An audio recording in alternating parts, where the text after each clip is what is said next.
Hello everyone, स्वागत है आप सभी का अपना क्रैश कोर्स में। आज हम लोग पढ़ने वाले हैं हिस्ट्री के नेक्स्ट क्लास में। ठीक है, मतलब कि आप लोग जितने हिस्ट्री से रिलेटेड इंपॉर्टेंट क्वेश्चन है जो कि आपकी आगामी एग्जाम के लिए काफ़ी महत्वपूर्ण है, जो कि वीवीआई है, जो कि 100% यही क्वेश्चन आने वाले हैं, उसी के बारे में हम लोग आज चर्चा करने वाले हैं। चलिए शुरू करते हैं।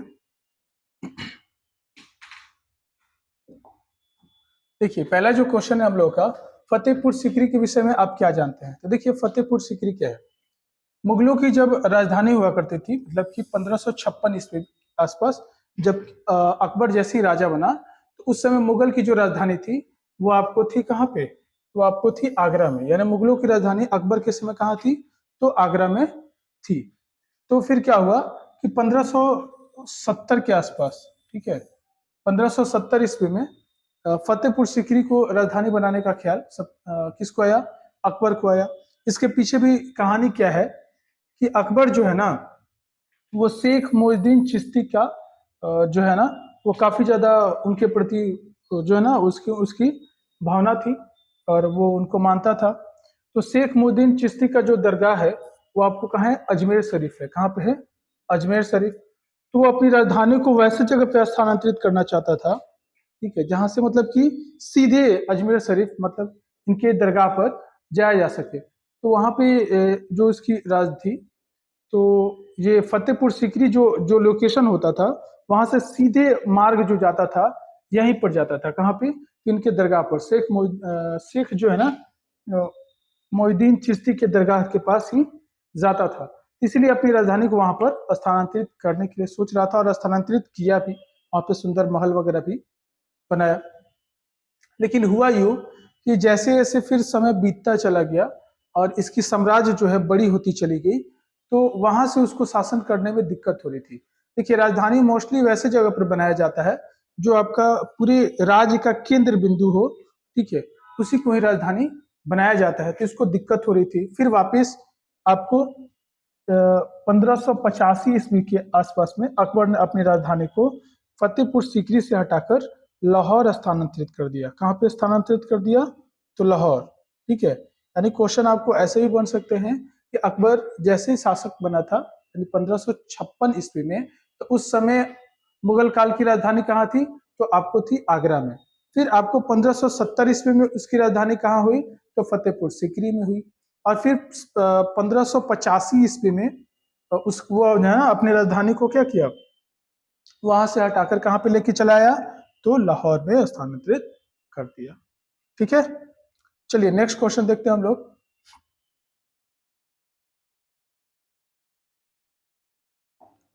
नेक्स्ट क्वेश्चन है, खान ए खान के बारे में आप क्या जानते हैं। देखिए, खान ए खान का मतलब ये शाब्दिक अर्थ होता है कि मतलब खानों का खान है ना, उसे ही खान ए खान कहा जाता था। ये जो है ना उपाधि जो है, ये अकबर के द्वारा दिया गया था बैरम खान को। किसको दिया गया था, बैरम खान को। बैरम खान के बारे में आप क्या जानते हैं। देखिए, जैसे ही अकबर राजा बना था, राजा अकबर लगभग 13.5-14 वर्ष की उम्र में ही राजा बन चुका था। तो उस समय काफी छोटा था, तो उसको बाहरी खतरा काफी ज्यादा था। तो बैरम खान को उसका संरक्षक और उसका गुरु बनाया गया। ठीक है, यानी अकबर का गुरु और संरक्षक कौन बना, तो बैरम खान बना था। ठीक है, जो कि इतने बड़े राजा का निर्माण करना और जो मुगलों की जो स्थिति है, जो शासन काल है, उसको स्थितिकरण यानी स्थित करने के लिए, जैसे इससे पहले भी राजा हुए, बाबर हुए, फिर इसके बाद हुमायूं हुए। तो हुमायूं का जो शासन तंत्र था, मतलब उतना सक्सेसफुल नहीं हुआ था जितना अकबर का हुआ। और अकबर के बाद इसके जितने बेटे हुए, फिर पोता हुआ, जितना भी मुगल काल जो है ना काफी लंबे समय तक सर्वाइवल किया, उसमें सबसे अहम योगदान किसका है, तो बैरम खान का है। यानी खाने खान की उपाधि अकबर के द्वारा किसको दिया गया था, तो बैरम खान का था। बैरम खान कौन था, तो अकबर का गुरु और संरक्षक था। ठीक है, क्वेश्चन जैसे भी आए वैसे आप सॉल्व कर दीजिएगा। चलिए नेक्स्ट क्वेश्चन देखते हैं हम लोग।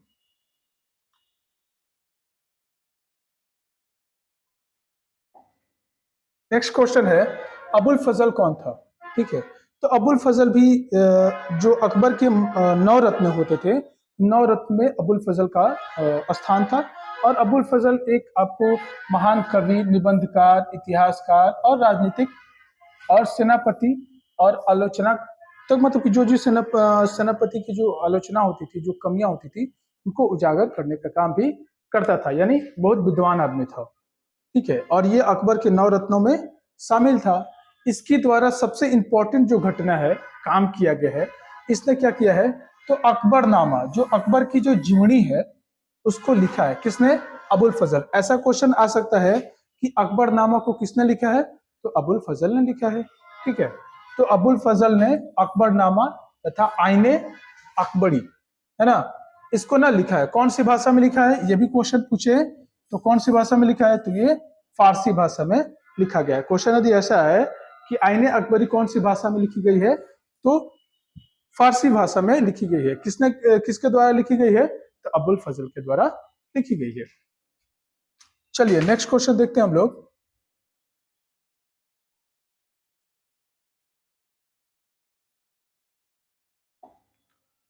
नेक्स्ट क्वेश्चन है आपको अकबर कालीन युग के नवरत्न पर संक्षिप्त टिप्पणी। अकबर के जो शासन काल थे, जो दरबार में 9 विद्वानों को रखता था। ठीक है, जो सबका अलग अलग अपना क्षेत्र हुआ करता था, और कोई सेनापति हुआ था, कोई सुर ताल वाला संगीत से रिलेटेड थे, तो कोई नाट्य करते थे, तो कोई बहुत सारा अलग अलग, मतलब सब स्ट्रीम से अलग अलग विद्वानों को वो रखता था। और उसे ही 9 विद्वान थे, उसे ही हम लोग बोलते हैं नवरत्न। ठीक है, जो कि विद्वानों से भरा पड़ा हुआ था। उसमें देखिए 9 विद्वान अब कौन थे, तो अबुल फजल थे, जो कि अकबरनामा और आईने अकबरी की रचना किए थे। फैजी थे, रहीम एक खान जिसे बैरम खान भी बोला जाता था, वही थे। फिर टोडरमल थे, फिर तानसेन थे, बिरबल था, और इनका एक सेनापति हुआ करता था जिनका नाम था मान सिंह। ठीक है, ये लोग थे, और सबका अलग अलग अपना अपना फील्ड को बांटा गया था। यही थे। नेक्स्ट क्वेश्चन देखते हैं हम लोग।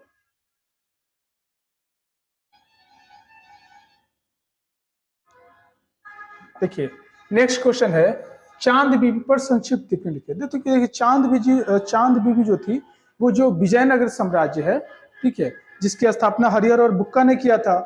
तो विजयनगर साम्राज्य में आपको चांद बीबी वहां की शासिका थी। ठीक है, फिर ये विधवा थी, उनके हस्बैंड नहीं थे। तो अकबर ने क्या किया, दक्षिण भारत फिर राज्यों पर तो जीत ही रहा था, तो ये विजयनगर काफी अहम था दक्षिण भारत का राज में।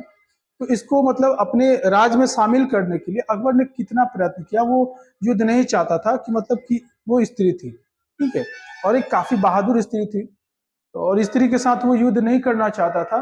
तो काफी मतलब दबाव बना करके या किसी दूत को भेज करके कि आप मेरे साम्राज्य में क्या हो जाइए, शामिल हो जाइए। लेकिन इन्होंने क्या कर दिया, साफ इनकार कर दिया कि नहीं, किसी भी कीमत पे हम आपकी स्वाधीनता को स्वीकार नहीं करेंगे।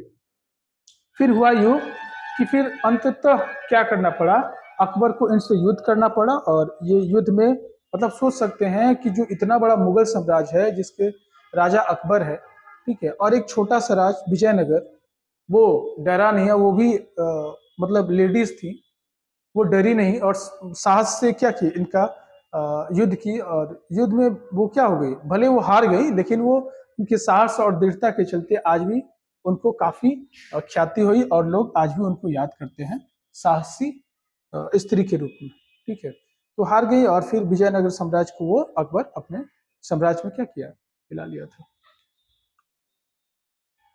नेक्स्ट क्वेश्चन देखते हैं हम लोग।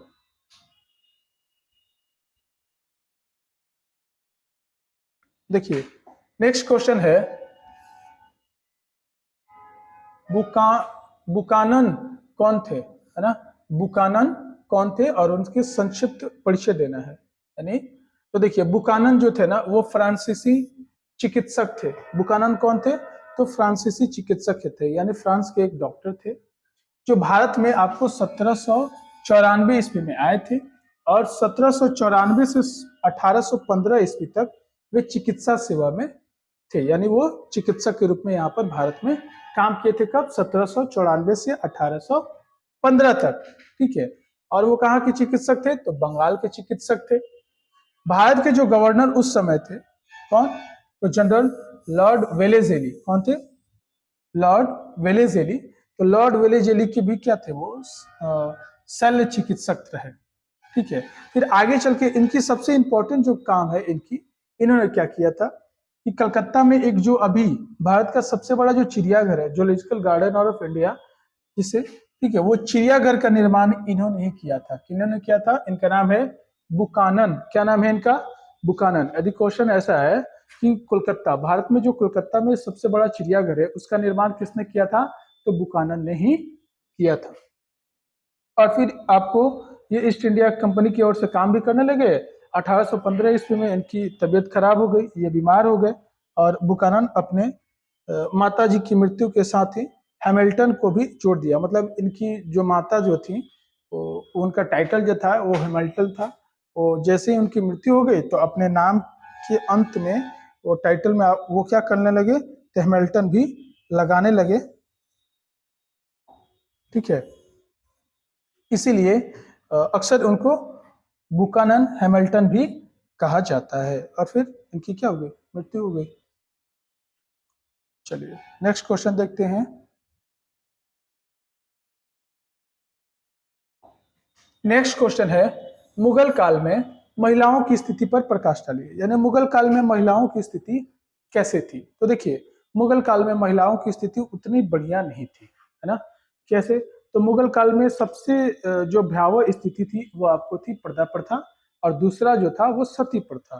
ठीक है, यानी महिलाएं वो पर्दा करती थी, और सती प्रथा, या मतलब कि सती प्रथा वैसे कर सकते हैं आप, उसके बारे में आपको ये जानकारी होनी चाहिए कि कोई भी स्त्री के पुरुष यदि मर जाते थे तो उनकी स्त्री को भी उसी चिता में क्या कर दिया जाता था? जला दिया जाता था, जिंदे जला दिया। सोच सकते कितना क्रूर व्यवस्था था। ठीक, और क्या था?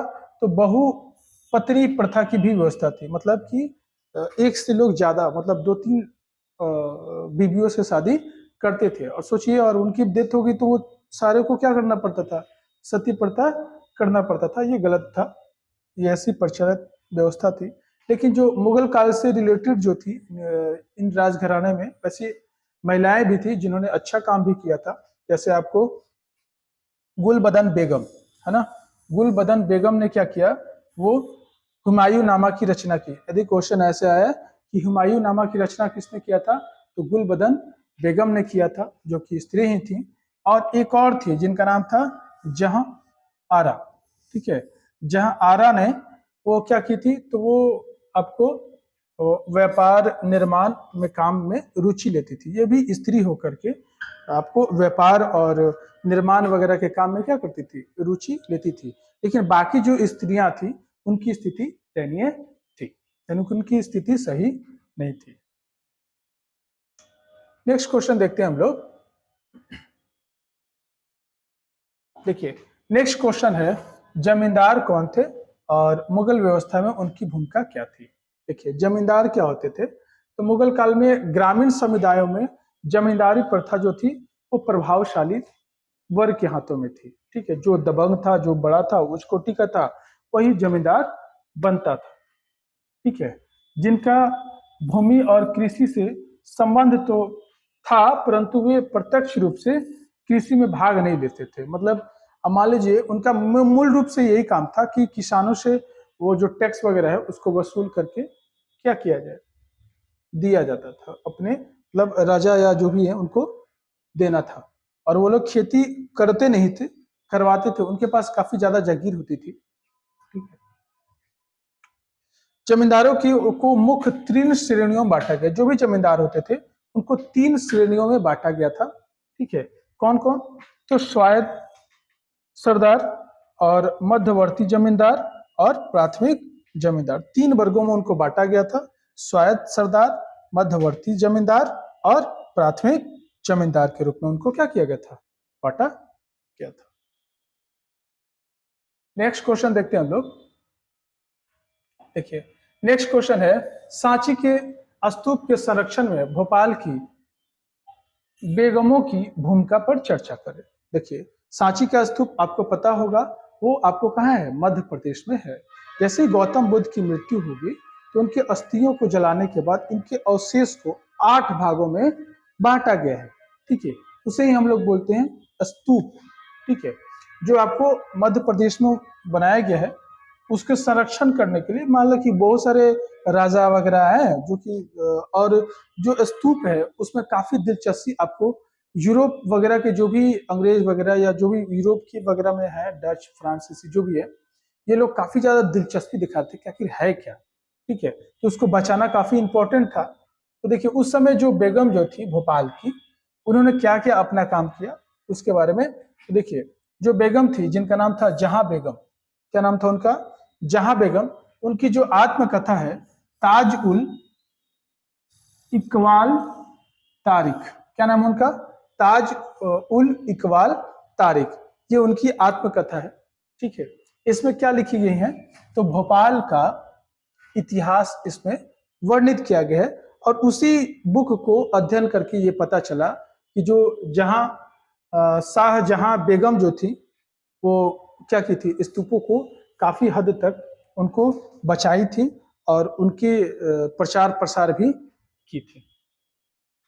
ठीक है, और यह भी बताया आपको 19वीं सदी में यूरोपियों में सांची के स्तूप को लेकर काफी दिलचस्पी थी कि आखिर है क्या, है ना। और फ्रांसीसियों ने सबसे अच्छी हालत में बचे स्तूप के पूर्वी तोरण द्वार को फ्रांस ले जाने की इजाजत मांगी थी। सोच सकते हैं, मतलब ये सब स्तूप को भी ले जाना छोड़ना नहीं चाहता था। ठीक है, मतलब फ्रांसीसी जो बोलते सोचता था सब कि जो स्तूप है उसको हम क्या करें, अपने देश ले जाने की इजाजत मांग रहा था, लेकिन हुआ ऐसा नहीं। चलिए नेक्स्ट क्वेश्चन देखते हैं हम लोग। आज भी आपको गौतम बुद्ध से रिलेटेड जो भी उनकी वस्तुएं हैं, जिस पात्र में वो दान वगैरह भिक्षा वगैरह मांगते थे या जो भी कुछ भी, आज भी अवशेष को रखा गया है। नेक्स्ट क्वेश्चन देखते हैं हम लोग।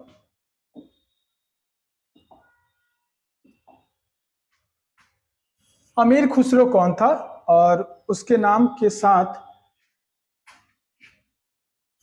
कौन शब्द जुड़ा है, यानी अमीर खुसरो आपको बताना है कौन था। तो देखिए अमीर खुसरो महान कवि, संगीतज्ञ, ठीक है, थे। और जो वो थे निजामुद्दीन औलिया के शिष्य थे। ठीक है, अमीर खुसरो एक संगीतज्ञ, एक कवि, है ना, एक गान बजान करने वाला भी थे। और वो किसके सबसे आपको वो है, निजामुद्दीन औलिया के वो शिष्य भी थे। अरबी शब्द जिनका अर्थ होता है कहावत, उनके द्वारा सबसे इंपॉर्टेंट जो आपको जो कव्वाली जो है ना, जो कव्वाली गाया जाता है, उसकी जो कव्वाली की जो है ये रचना इन्हीं के द्वारा हुआ है, जिसे अरबी में बोला जाता है कहावत। कहावत को एक गायन शैली में गाना ही कव्वाली कहलाती है। यानी कव्वाली जो है गायन की शुरुआत और कव्वाली का निर्माण इन्होंने ही किया है। किन्होंने किया है, तो अमीर खुसरो ने। बहुत सारे वाद्य यंत्रों का भी, तबला वगैरह का भी इन्होंने क्या किया है, निर्माण किया है। इन्हीं के द्वारा लोग जाना है। चलिए नेक्स्ट क्वेश्चन देखते हैं हम लोग।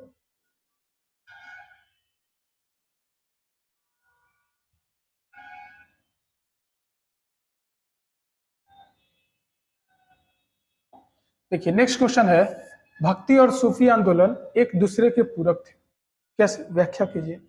तो भारत में मध्यकाल में एक नवीन धार्मिक आंदोलन प्रारंभ हुआ। देखिए भक्ति आंदोलन क्या है, भक्ति आंदोलन आपको हिंदू धर्म से रिलेटेड है और सूफी जो आंदोलन है वो आपको मुस्लिम धर्म से रिलेटेड है। यानी अपने अपने धर्म को प्रचार करने के लिए ये किया जाता था। ठीक है, आंदोलन के तौर पर किया जाता है और दोनों का मकसद यही था कि अपना अपना धर्म का प्रचार हो। ठीक है,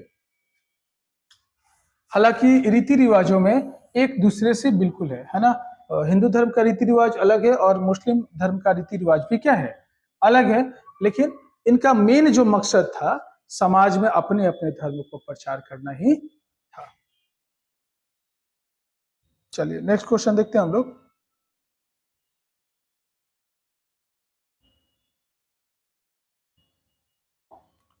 देखिए नेक्स्ट क्वेश्चन है, भक्ति शब्द का आशय क्या है, यानी भक्ति क्या है। तो गुप्त काल में प्रांत को ही भूति कहते हैं। क्या कहते हैं, भूति, भुक्ति कहते हैं, सॉरी।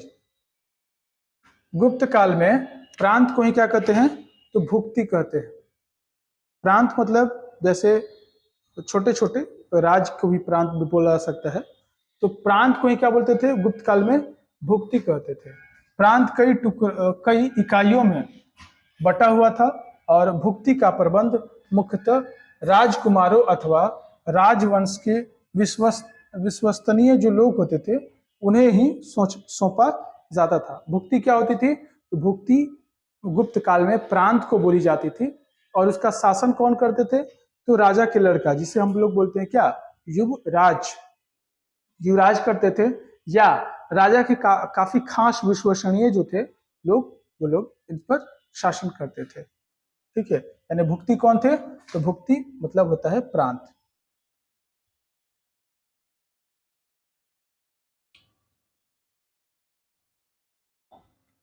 नेक्स्ट क्वेश्चन देखते हैं, सूफीवाद से आप क्या समझते हैं। सूफीवाद 19वीं शताब्दी में मुद्रित एक अंग्रेजी शब्द है। सूफीवाद क्या है, तो 19वीं शताब्दी में प्रकाशित होने वाली एक अंग्रेजी क्या है, शब्द है। सूफीवाद के लिए इस्लामी ग्रंथों में जिस शब्द का इस्तेमाल होता है वह है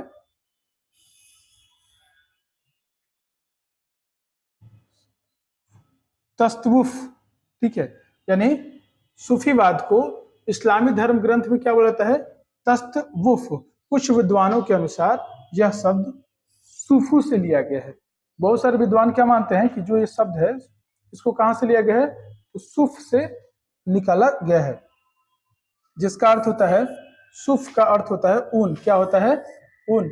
यह ऊन खुरदरे ऊन कपड़े की ओर इशारा करता है जिसे डेक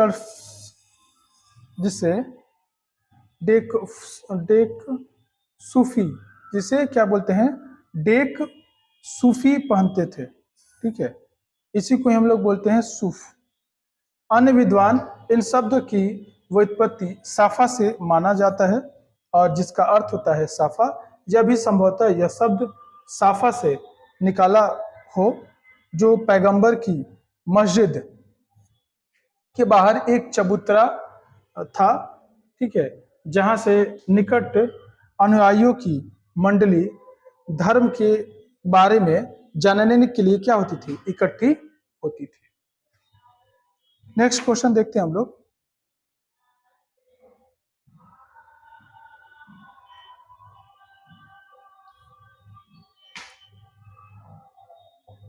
नेक्स्ट क्वेश्चन है, सूफी संत के प्रमुख सिद्धांतों की व्याख्या कीजिए। यानी सूफी जो संत थे उनके क्या सिद्धांत थे, उसकी क्या करना है, हमको व्याख्या करना है।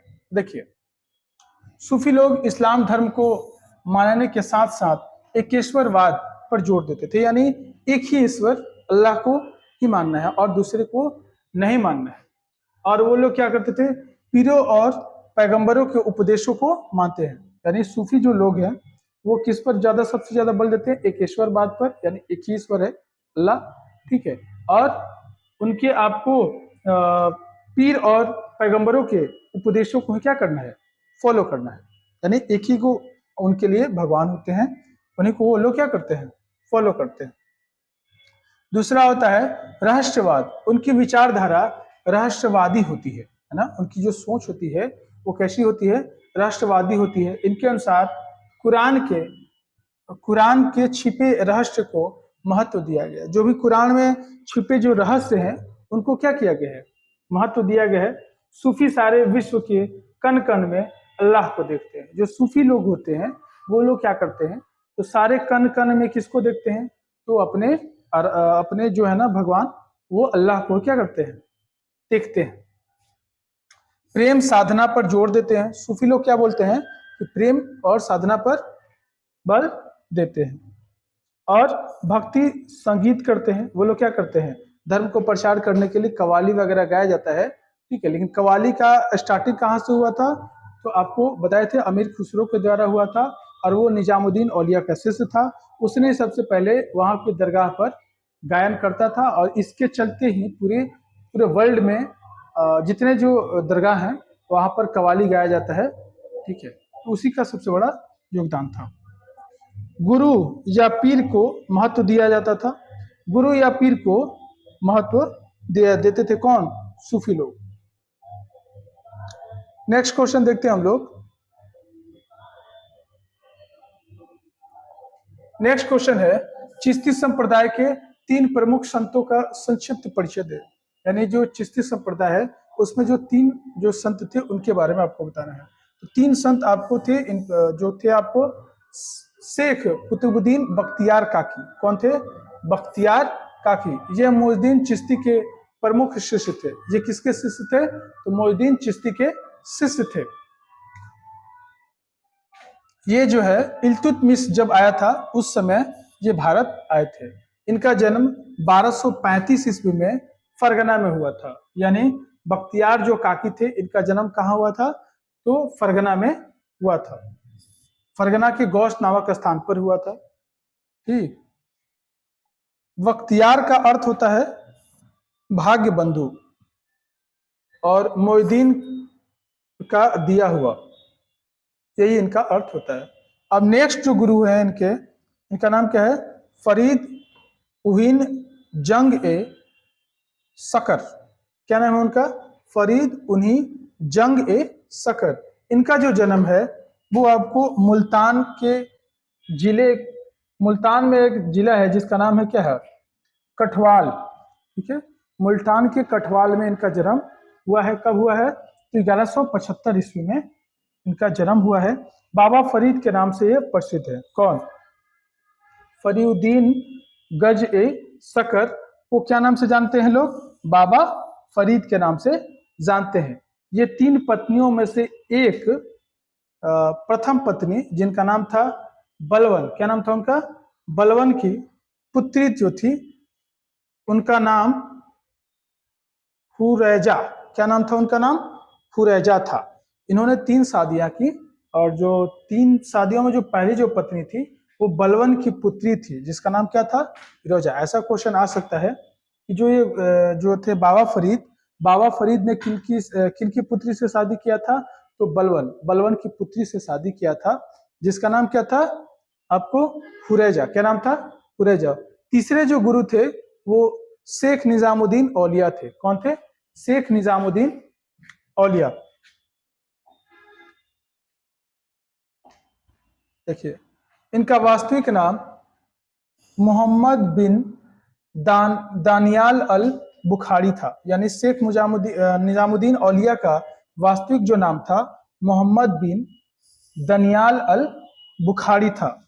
ठीक है, इनका जन्म जो है बदायूं में 1236 ईस्वी में हुआ था। यानी शेख निजामुद्दीन औलिया का जन्म कब हुआ था? तो 1236 ईस्वी में हुआ था। और कहाँ हुआ था? तो बदायूं में हुआ था।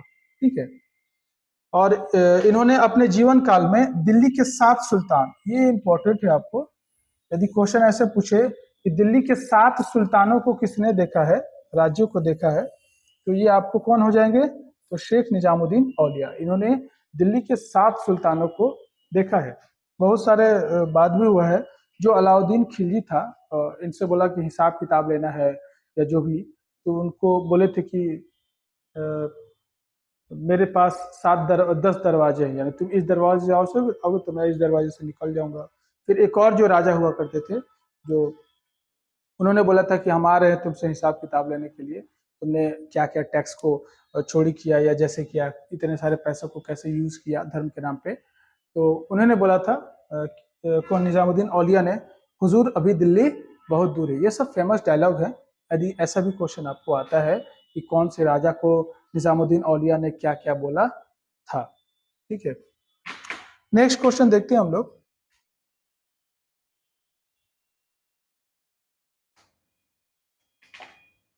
नेक्स्ट क्वेश्चन है, गुरु नानक कौन थे और उनके व्यक्तित्व के बारे में बताइए। जो गुरु नानक को बताना है वो कौन थे? तो गुरु नानक ऐसे समझते हैं सिख धर्म के संस्थापक हैं।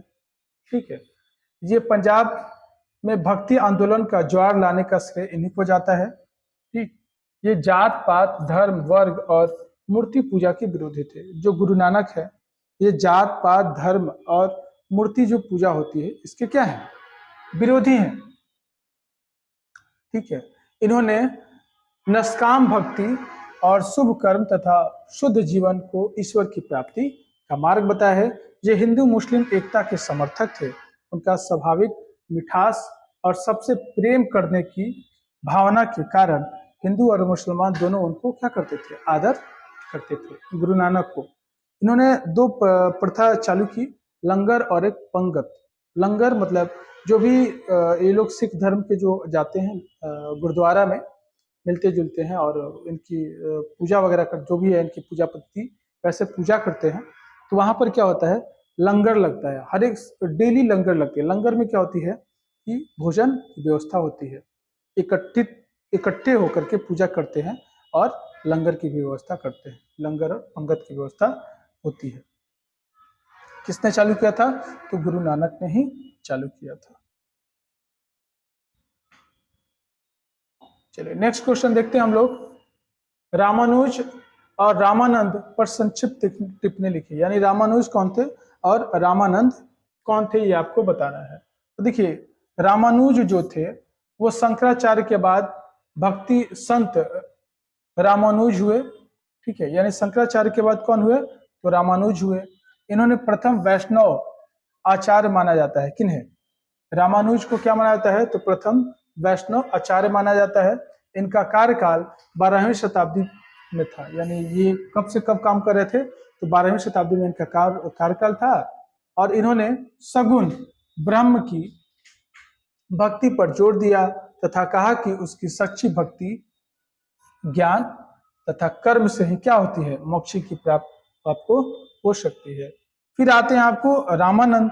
तो रामानंद क्या थे, ये रामानुज जो आचार्य जो रामानुज थे उनकी पीढ़ी में स्वामी रामानंद प्रथम संत थे, जिन्होंने भक्ति द्वारा जन साधारण को नया मार्ग सिखाया। यानी मुक्ति की जो मूल जो लक्ष्य था उसको क्या इन्होंने साधित किया, तो भक्ति, ठीक है।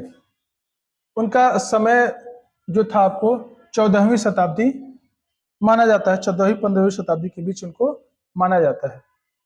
उनका जन्म जो है प्रयागराज इलाहाबाद में हुआ था, यानी रामानंद जी का जन्म कहाँ हुआ था, तो प्रयागराज इलाहाबाद में आपको 1299 ईस्वी में हुआ था, ठीक है।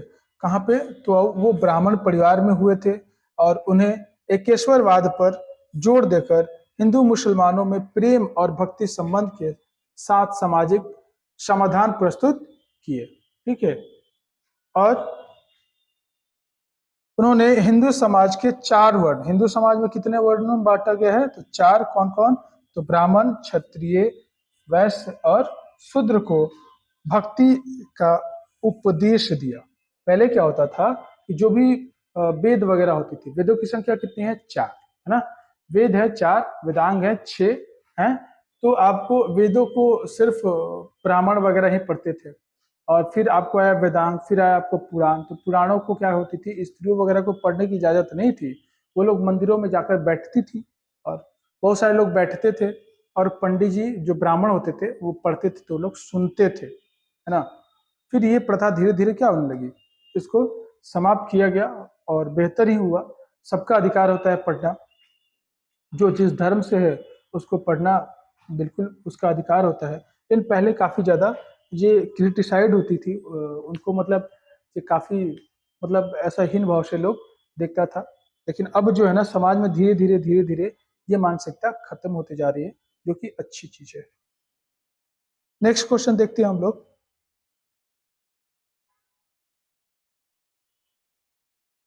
चलिए नेक्स्ट क्वेश्चन है आपको, कबीर पर एक टिप्पणी लिखी, यानी कबीर कौन था। देखिए कबीर जो थे ना, इनका जन्म बनारस में हुआ था, ठीक। और मतलब ऐसे समझिए ये हिंदू और मुस्लिम दोनों से संबंधित है। इनका इनका जो जन्म है एक मुस्लिम परिवार में हुआ, ठीक है। और किसी कारणवश ये गंगा नदी के जो किनारे है वहां पर उनको रख करके उनकी माता जी हैं वहां से चल बसी।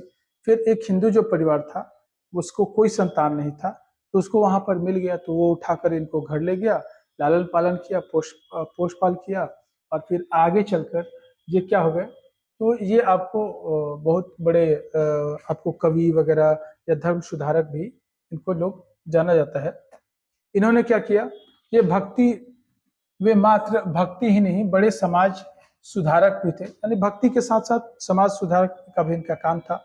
समाज में जो जो कुरीतियां थी, कमियां थी, है ना, कुरीतियां, उसको हटाने का और उसके खिलाफ बोलने का काम इन्होंने काम किया था। यह अंधविश्वासों और डाकी डाकियानुसी, अमानवीय मान्यता और गली चढ़ी पीढ़ियों को कूट आलोचक थे। मतलब कि जो पीढ़ी, जो रूढ़िवादी होते हैं कि नहीं पहले ऐसा होता था तो आज भी वैसा ही होगा, पहले ऐसा होता था तो वैसा ही होना चाहिए, उसके ये खिलाफ थे। क्योंकि दिन पर दिन समय चेंज होती है तो व्यवस्था भी क्या होती चाहिए, बदलनी चाहिए। उसके फेवर में कौन थे, आपको कबीर थे। इन्होंने काफी ज्यादा दोहे वगैरह भी बनाया है। और ये कबीर जो है ना, ये एकेश्वरवाद के समर्थक, यानी एक ही भगवान की पूजा पर इन्होंने बल दिया। मानसिक पवित्रता, अच्छे कर्म और चरित्र की शुद्धता पर बल दिया। इन्होंने बोला कि आपको मुक्ति प्राप्त करना है या आपको भगवान की प्राप्ति करनी है तो मानसिक पवित्रता होनी चाहिए और अच्छे कर्म करने चाहिए और आपका जो चरित्र है वो शुद्ध होना चाहिए। ठीक है।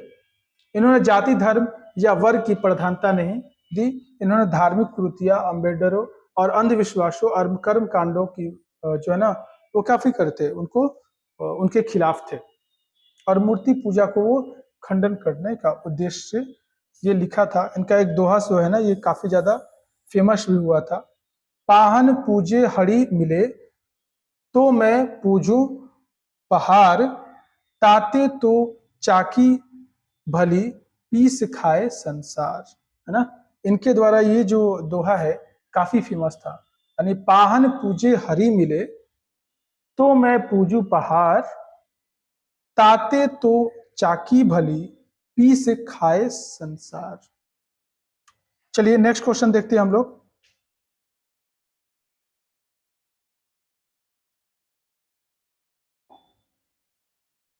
संत नामदेव पर टिप्पणी लिखी है, यानी संत नामदेव क्या थे उन्हीं के बारे में आपको बताना है। तो देखिए, मध्यकालीन भक्ति आंदोलन के विकास एवं लोकप्रिय लोकप्रिय महाराष्ट्र में संतों का एक महत्वपूर्ण योगदान था। यानी इनका जो योगदान था, इर्द गिर्द की कौन से राष्ट्र के आसपास घूम रहा था राज्य में, तो महाराष्ट्र के आसपास चल रहा था।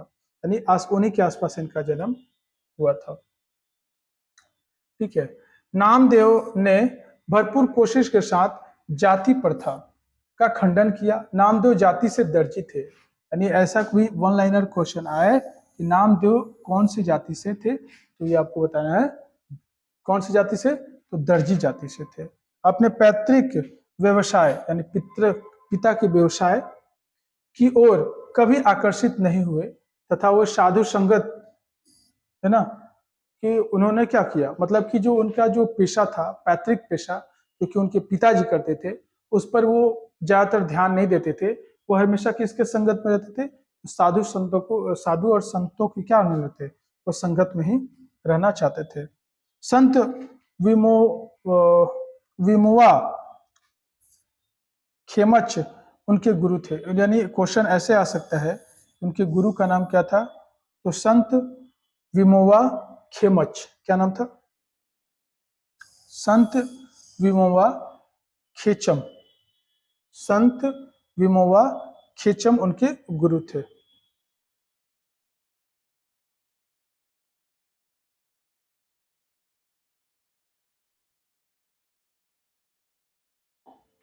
नेक्स्ट क्वेश्चन देखते हैं।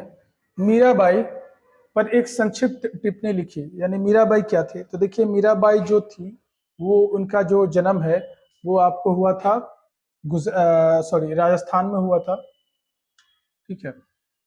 और उनकी जो शादी जो हुई थी, तो शादी होने के बाद उनके जो हस्बैंड है वो, उनकी क्या हो गई, डेथ हो गई। और उन्होंने क्या किया कि भगवान कृष्ण को ही अपना पति मान लिया और उन्हीं से बहुत सारे उन्होंने दोहा वगैरह, कविता और भक्ति, मतलब भक्ति में आज भी उनकी जो है ना लिखी गई और गाई गई जो भक्ति उनका जो थी है, कविता जो है, गीत जो है, आज भी लोग सुनते हैं और गाते भी हैं। इसी के चलते वो क्या हुए, काफी ज्यादा फेमस थी। उन्होंने सारी मर्यादा को, यानी अपने ससुराल के लोगों और उनके जो है ना, उस सारी मर्यादा को क्या कर दी थी, छोड़ दी थी। फिर धीरे धीरे उनकी क्या हो गई, मृत्यु भी होगी। इस पर बहुत सारे कहानी वगैरह भी बनाए गए हैं। ठीक है। देखिए, उनका जो जन्म है आपको 1516 ईस्वी में राजस्थान के मीरता परगणे के में हुआ था। ठीक है। मीरा जोधपुर शासक रतन सिंह राठौर की पुत्री थी। यदि क्वेश्चन है कि मीराबाई किसकी पुत्री थी, तो जोधपुर के जो राजा थे छोटे प्रांत राजपूत परिवार से, उनका नाम क्या था, रतन सिंह राठौर। रतन सिंह राठौर की क्या थी, पुत्री थी। मीरा अभी 4-5 वर्ष की ही थी कि उनकी माता का देहांत हो गया और उनका लालन पालन जो है उनके दादा ने ही किया था। अपने दादा के धार्मिक विचारों से मीरा बहुत प्रभावित थी और 18 वर्ष की आयु में मीरा का विवाह हुआ। कितने वर्ष की उम्र में विवाह हुआ उनका, 18 वर्ष की आयु में उनका विवाह हुआ। मेवाड़ के जो शासक थे जिनका नाम था महाराणा सांगा, क्या नाम था, महाराणा सांगा, महाराणा संग्राम सिंह के बड़े पुत्र, यानी सांगा परिवार से ही जुड़े थे, जिनका नाम क्या था, महाराणा संग्राम सिंह के बड़े पुत्र भोजराज से हुआ। यानी मीराबाई का विवाह किससे हुआ, तो भोजराज से कर दिया गया था। फिर क्या हुई कि किसी कारणवश इनकी मृत्यु हो गई और मृत्यु के बाद इन्होंने सारी अपनी बाधाओं को तोड़ करके और भगवान कृष्ण की भक्ति में डूब गई थी। ठीक है, यही है इनकी कहानी। नेक्स्ट क्वेश्चन देखते हैं हम लोग।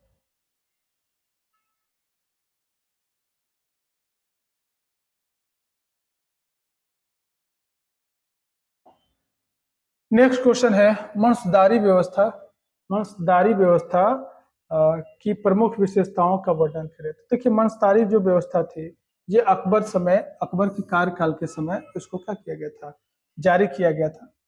ये दशमलव प्रणाली पर आधारित थी। वंशधारों को यह पद जात एवं सवार प्रदान किए जाते थे। ठीक है, जो कि वंशधारी जो व्यवस्था थी वो किसके समय चालू की गई थी, तो अकबर के समय चालू किया गया था। और एक वंशधार को अपने जितने सैनिक रखने पड़ते थे वह जात सूचक था और जितने घुड़सवार रखता था वह सवार का सूचक था। मतलब सबका अलग अलग सिंबल रखते थे वो लोग। 40 से 500 तक वंशधारों का वंशधार कहलाता था। यानी 40 से 500 तक वंशधार जो होते थे, ठीक है, उन्हें क्या बोला जाता था, वंशधार कहलाता था।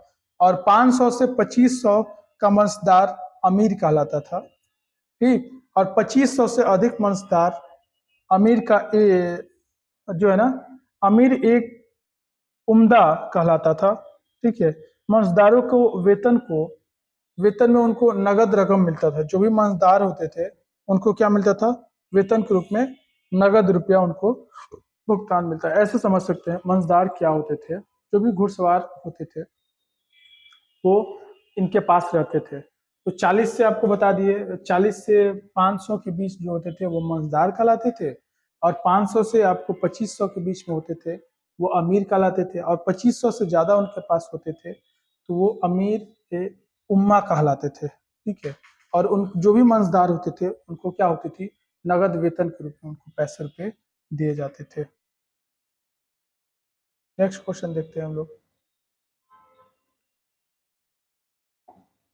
नेक्स्ट क्वेश्चन है अस्थाई बंदोबस्त से कंपनी को हुए लाभों को वर्णन करें। यानी अस्थाई जो बंदोबस्त थी ये राज्य की होने वाली आय निश्चित न थी। ठीक है, उच्चतम बोली देने वाले ऐसे बहुत कम होते थे। मतलब अस्थाई बंदोबस्त आपको अच्छी व्यवस्था नहीं थी। ऐसी व्यवस्था थी आपको कि मतलब जो भी होते थे ना वो जमींदार वगैरह, है ना, इसे सूर्योदय का कानून भी बोला जाता था। बोली लगाया जाता था, अंग्रेजों के द्वारा बोली लगाया जाता था कि इस क्षेत्र से कितना टैक्स आप लाकर दिएगा। तो जो जमींदार होते थे जो सबसे ज्यादा बोली लगाता था उसी को ये जिम्मेवारी सौंप दी जाती थी। और जो जमींदार होते थे मान लीजिए कि उनको 11 रुपये देने, 10 रुपये देने हैं तो वो कोशिश करते थे 11, 12 या 15 तक भी क्या कर ले, किसानों से वसूल ले। यानी 11 तक सीलते थे और उनको कितना देते थे, 10, अब बाकी वो बीच में रख लेते थे। दिन पर दिन ऐसी स्थिति किसानों की खराब हो गई कि वो कृषि करना ही छोड़ दिए थे। वो इससे बेहतर था कि मतलब पहले कृषि कर रहे हैं, किसी से मान लो कि कर्जा वगैरह ले करके, और अच्छी वो फसल तो आज भी भारत में आपको बहुत सारे जो फसल हैं वो आपको मौसम पर ही, यानी बारिश पर ही निर्भर है। तो अभी तो बहुत सारे रिसोर्सेस हैं, उस समय तो और रिसोर्सेस आपको नहीं थे। तो मान लो कि कोई भी साहूकार वगैरह से पैसे लेकर के खेती वगैरह करते थे, उनकी खेती अच्छी नहीं गई तो टैक्स तो उनको देना है, तो जितनी हुई तो सारा वो टैक्स में चला जाता था, कर्जा अलगे हो गया, तो वो लोग दूसरे में काम करके उससे इनकम से कर्जा वाला को कर्जा थोड़ा थोड़ा देते थे और खुद भी चलाते थे, यानी स्थिति बहुत खराब थी। धीरे धीरे वो लोग खेती करना ही छोड़ रहे थे, और सारी जमीन किसके पास चली जा रही थी, तो जमींदारों के पास चली जा रही थी। इसीलिए आपको आजादी के वक्त भी जमींदारों के पास बहुत ज्यादा जमीन हुआ करती थी। नेक्स्ट क्वेश्चन देखते हैं हम लोग। नेक्स्ट क्वेश्चन है,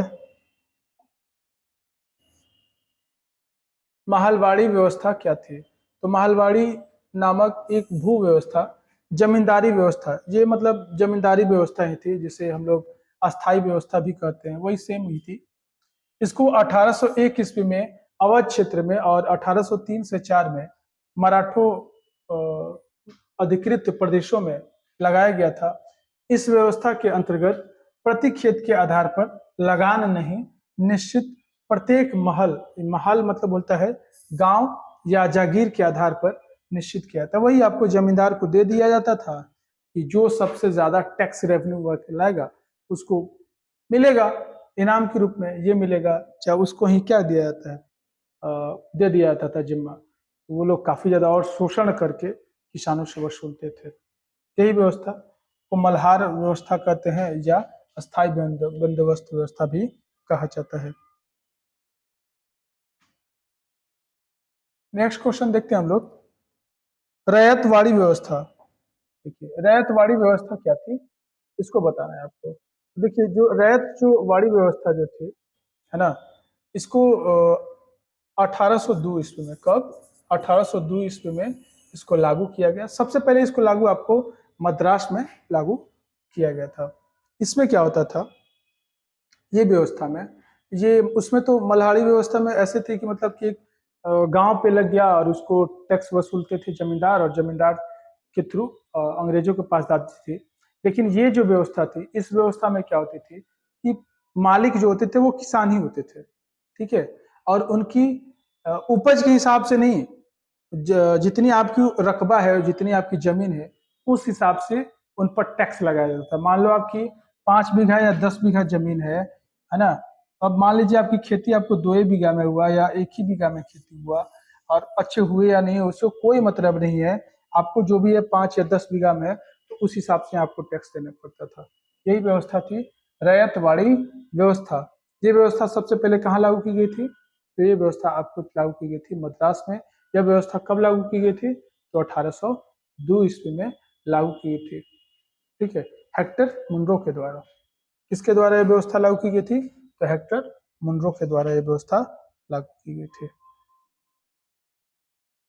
चलिए आज के लिए इतना ही, मिलते हैं नेक्स्ट क्लास में, तब तक के लिए धन्यवाद।